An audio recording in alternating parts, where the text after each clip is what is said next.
मैं आशीष राजपुरोहित वर्तमान में मैं राजकीय उच्च माध्यमिक विद्यालय फतेहगढ़ में लेबर असिस्टेंट की पोस्ट पे कार्यरत हूँ। हम क्लास 9 के लिए एक टॉपिक पढ़ रहे हैं जिसका नाम है जीवों में विविधता। हमने इसके 7 भाग डिस्कस कर लिए हैं। आज हम इसका भाग नंबर 8वां डिस्कस कर रहे हैं। यदि मैं लास्ट भाग की बात करूं, इसमें हमने इकाइनोडर्मेटा, प्रोटोकोडेटा, फिर हमने वर्टिब्रेटा पढ़ा।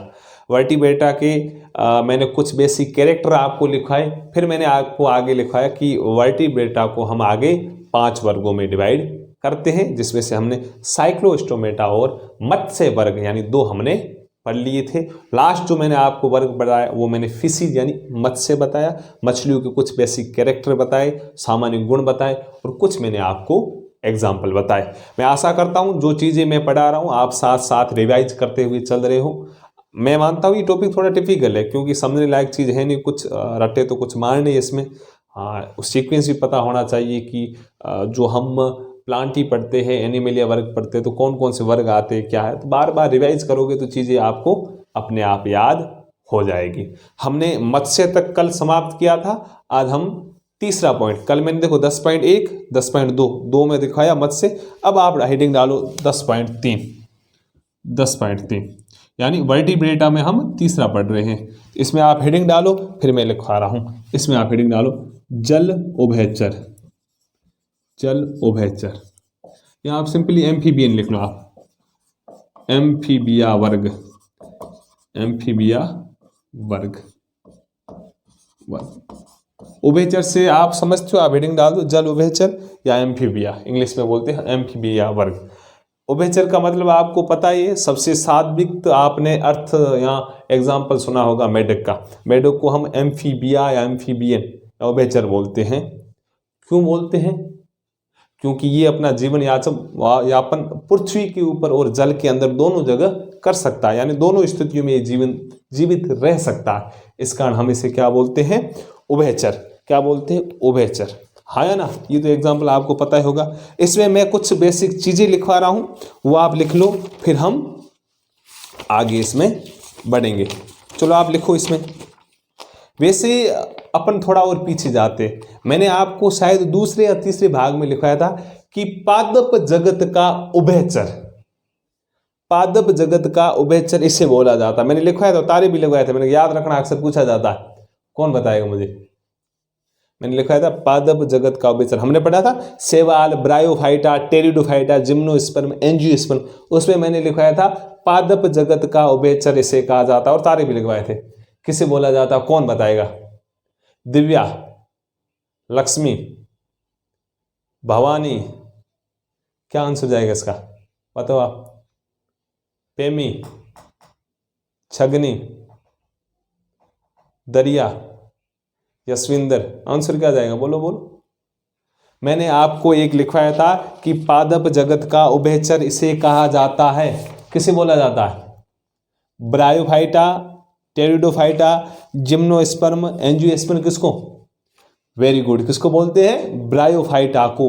ब्रायोफाइटा को पादप जगत का उभयचर, kingdom amphibian of plant kingdom, किसे बोला जाता है? ब्रायोफाइटा को। ठीक है, वेरी गुड, अधिकांश ने अच्छा आंसर दिया। आप बार बार रिवाइज किया करो चीजों को। चलो आगे बढ़ते हैं। हम जल उभयचर पढ़ रहे हैं, एम्फीबियन, यानी अब हम इसके अंदर कुछ बेसिक चीजें पढ़ेंगे। वैसे आपको पता है कि उभयचर के अंदर कैरेक्टर क्या होते हैं, आप लिख लो, फिर मैं समझा दूंगा। चलो इसमें लिखो, इस वर्ग के सदस्य, इस वर्ग के सदस्य मछलियों से भिन्न होते हैं। इस वर्ग के सदस्य मछलियों से भिन्न होते हैं, मछलियों से भिन्न होते हैं क्योंकि इनमें सल्क नहीं पाए जाते, क्योंकि इनमें सल्क नहीं पाए जाते। वैसे कल मछलियों में मैंने लिखवाया था कि इसके ऊपर सल्क होते, यदि हम हाथ इसके मछलियों के ऊपर घुमाते हैं तो हमारे हाथ चिकने एकदम नहीं घूमते, रुकावट आती है। लेकिन उभयचर जितने भी जीव है उनकी त्वचा सल्क रहित होती है। आप मेढक के ऊपर हाथ घुमाओगे, हाथ आपका स्लिप हो जाएगा क्योंकि उसके ऊपर सल्क नहीं होती। मैं वापस रिपीट कर रहा हूं, ये मछलियों से वैसे भिन्न होते हैं क्योंकि इनमें सल्क नहीं पाए जाते, इनमें सल्क नहीं पाए जाते, एवं इनकी त्वचा पर, एवं इनकी त्वचा पर श्लेष्म ग्रंथियां पाई जाती हैं, एवं इनकी त्वचा पर श्लेष्म ग्रंथियां पाई जाती हैं। मैं सब चीजें समझा दूंगा, आगे लिखो। तथा इनका हृदय त्रिकक्षीय होता है। तथा इनका हृदय त्रिकक्षीय होता है। तथा इनका हृदय त्रिकक्षीय होता है। इनमें बाह्य कंकाल नहीं पाया जाता। इनमें बाह्य कंकाल नहीं पाया जाता। इनमें बाह्य कंकाल नहीं पाया जाता। तथा इनमें किडनियां पाई जाती हैं। तथा इनमें किडनियां पाई जाती। देखो किडनियां हमारे अंदर भी है, तो इसका मतलब उभयचर यानी मेढक के अंदर भी किडनियां होती हैं। तथा इनमें किडनियां पाई जाती हैं। एम्फीबिया वर्ग के, लिखो आगे, एम्फीबिया वर्ग के सदस्य श्वसन की क्रिया क्लोम अथवा फेफड़ों। एम्फीबिया वर्ग के सदस्य श्वसन की क्रिया क्लोम अथवा फेफड़ों द्वारा करते हैं। तथा ये अंडे देने वाले जंतु हैं। तथा यह अंडे देने वाले जंतु हैं। एवं ये जल तथा स्थल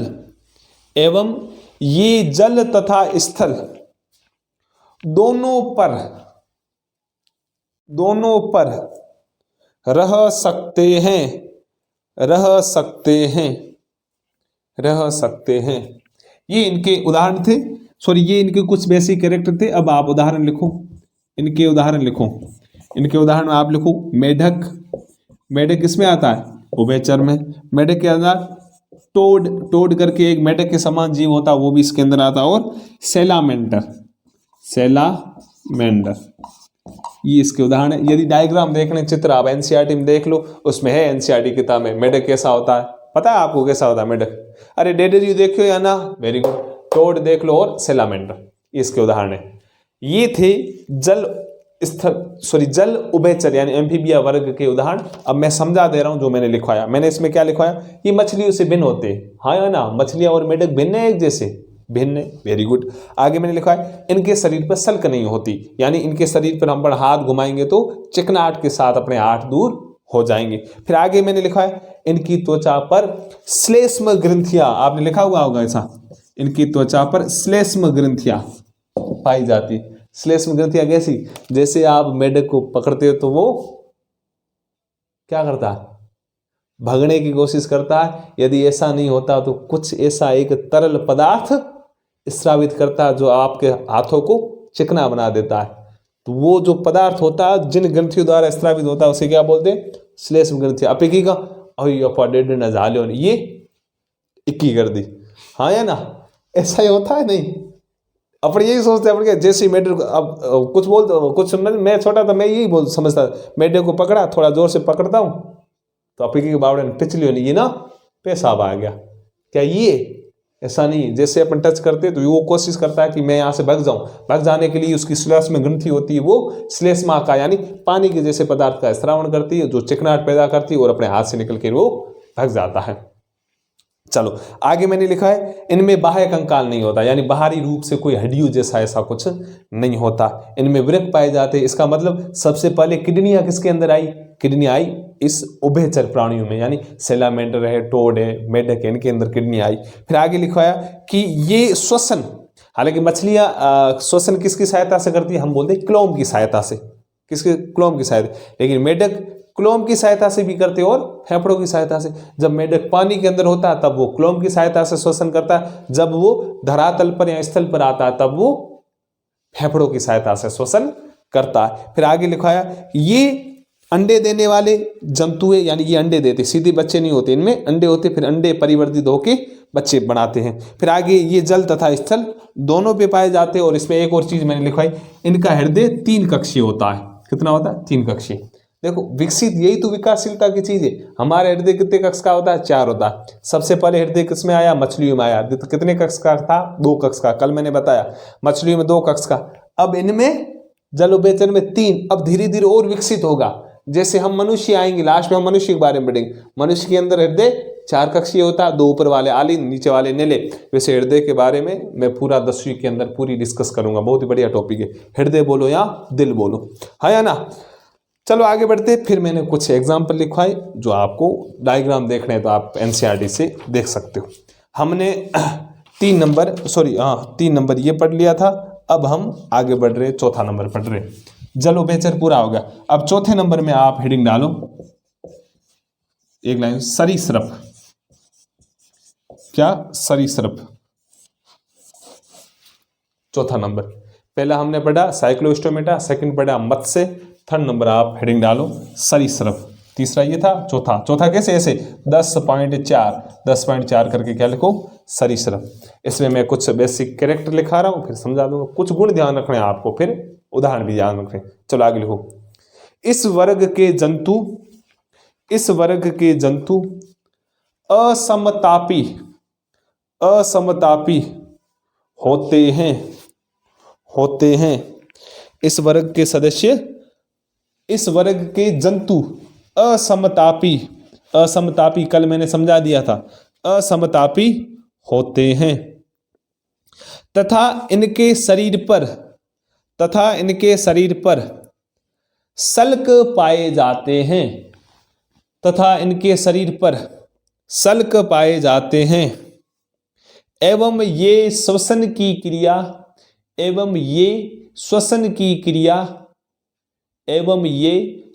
की क्रिया फेफड़ों द्वारा करते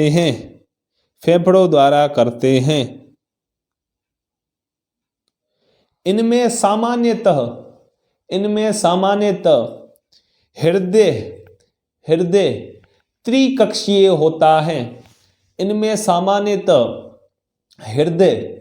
त्रिकक्षीय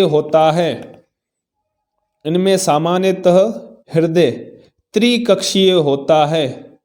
लेकिन मगरमच्छ का हृदय 4 कक्षीय होता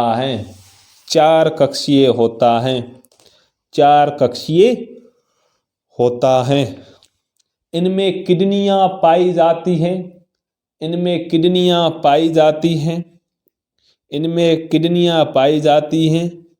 ये भी अंडे देने वाले प्राणी हैं। इनमें किडनियां पाई जाती हैं, ये भी अंडे देने वाले प्राणी हैं तथा इनके अंडे कठोर कवच से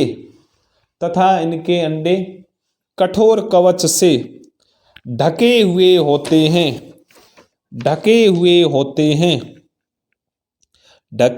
होते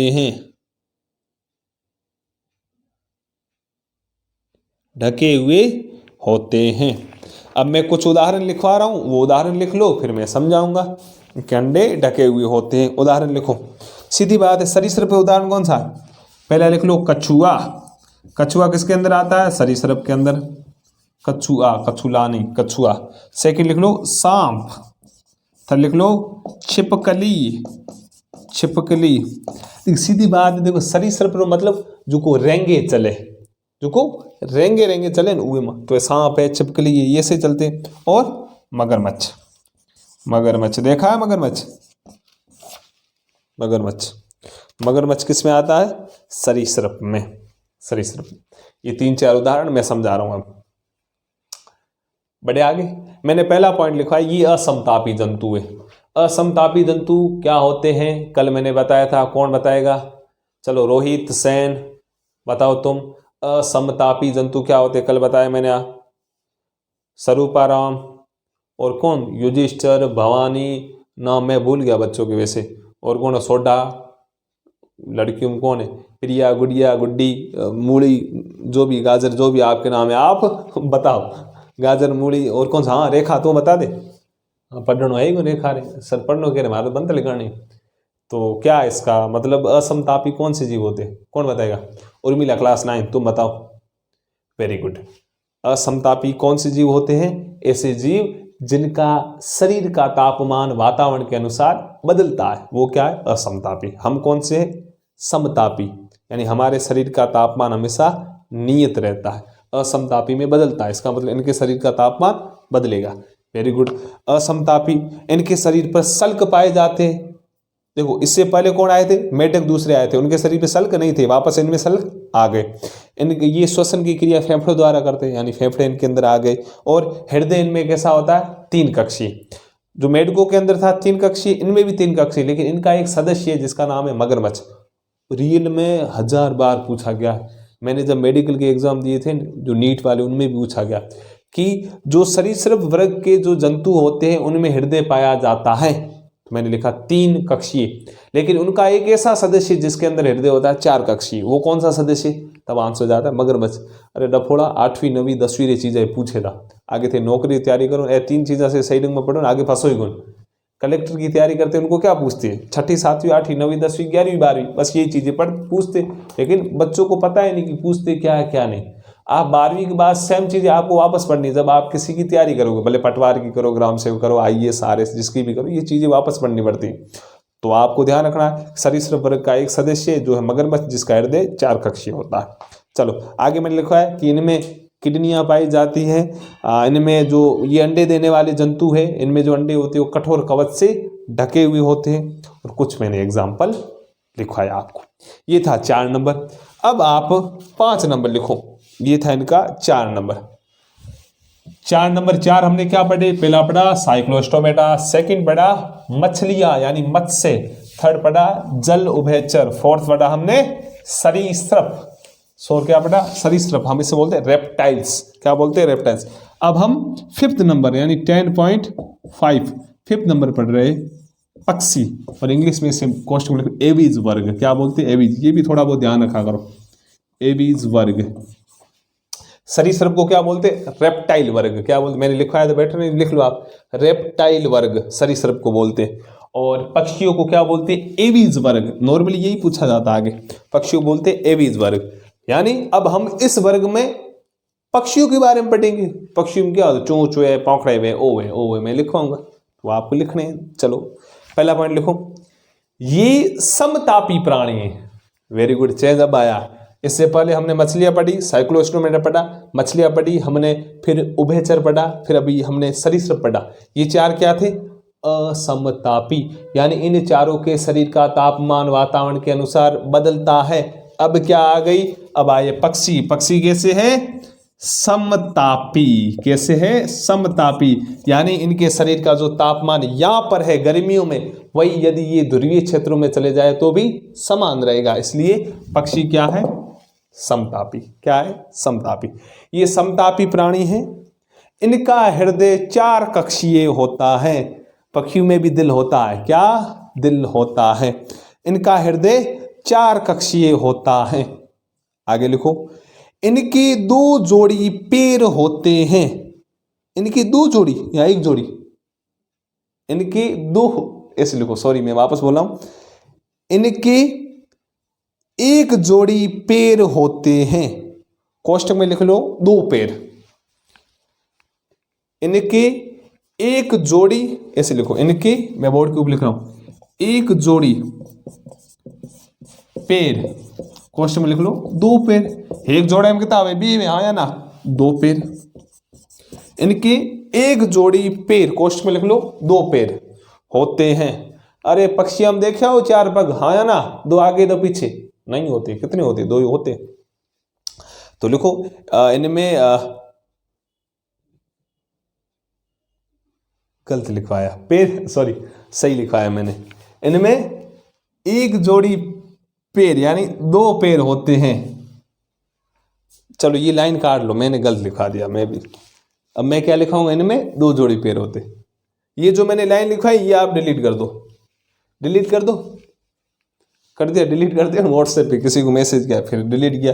एक होता है नॉर्मल डिलीट, दूसरा होता है डिलीट फॉर एवरीवन, यानी सामने वाले के भी हमने उड़ा दिया। अब आप वापस आओ, मैंने गलत लिखवा दिया, मैं भी भूल गया। देखो पक्षी में आपने पहला पॉइंट लिखा है, ये समतापी प्राणी है, या इस वर्ग के सदस्य समतापी होते हैं, ये लिख लिया।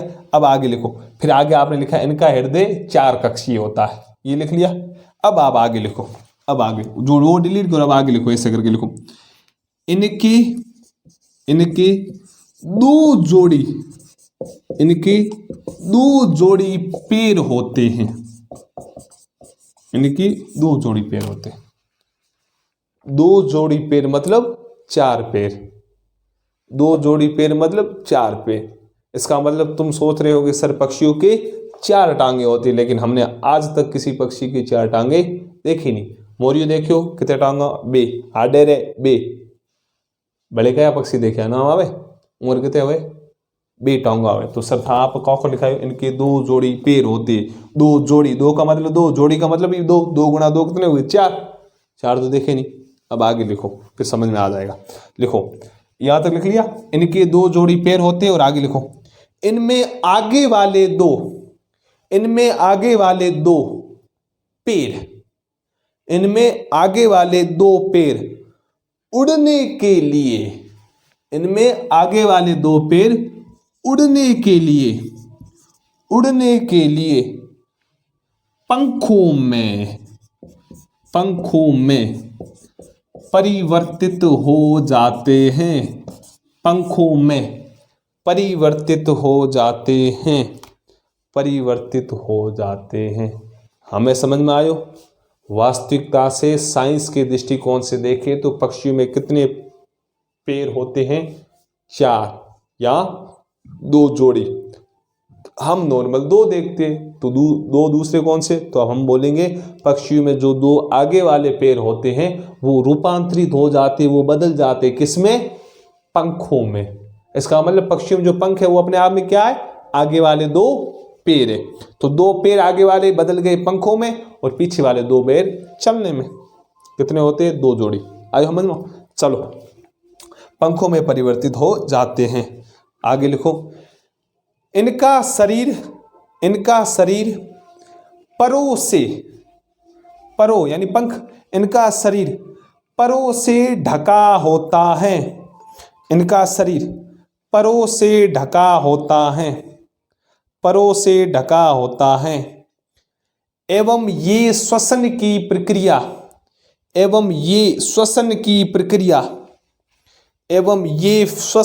प्रक्रिया फेफड़ों द्वारा पूरी करते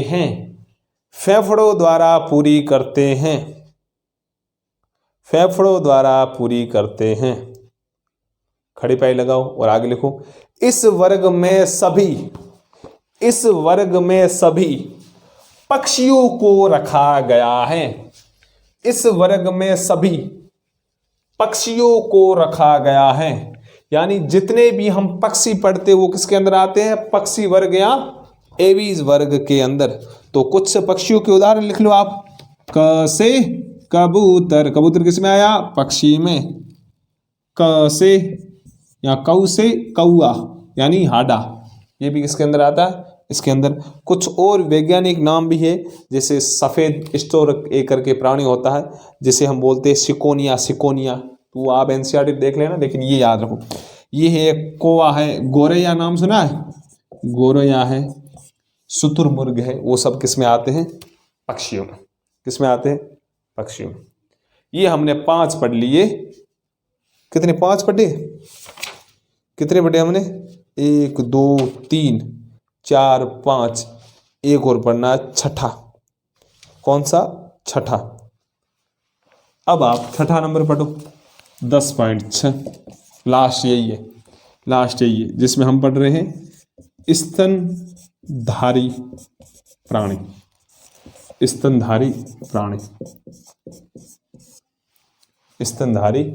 प्राणी या मैमल्स बोलते हैं। लास्ट यही है, लास्ट छठा कौन सा है, 10.6, स्तनधारी प्राणी, या इन्हें बोला जाता है स्तनपाई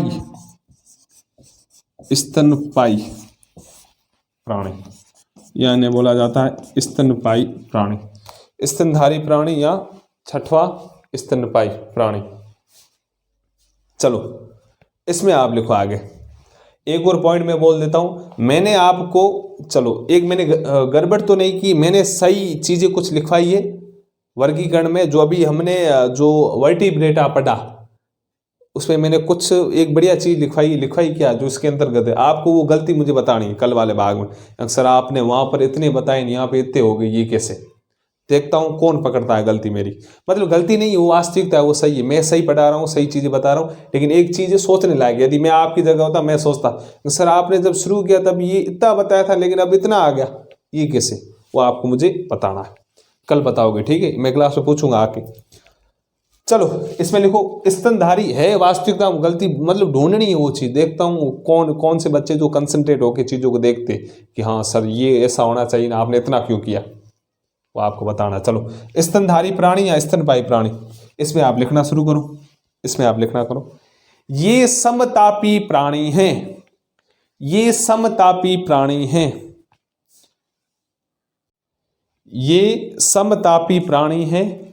इनका हृदय 4 कक्षीय होता है, इनका हृदय 4 कक्षीय होता है, इनका हृदय 4 कक्षीय होता है।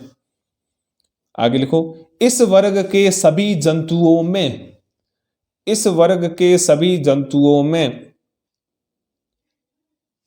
नवजात यानी छोटा बच्चा होता है उनमें, इस वर्ग के सभी जंतुओं में नवजात के पोषण के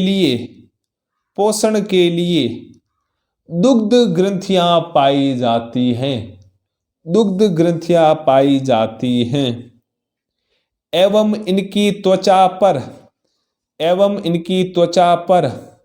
बाल, स्वेद और तेल ग्रंथियां, एवं इनकी त्वचा पर बाल, स्वेद और तेल ग्रंथियां पाई जाती हैं।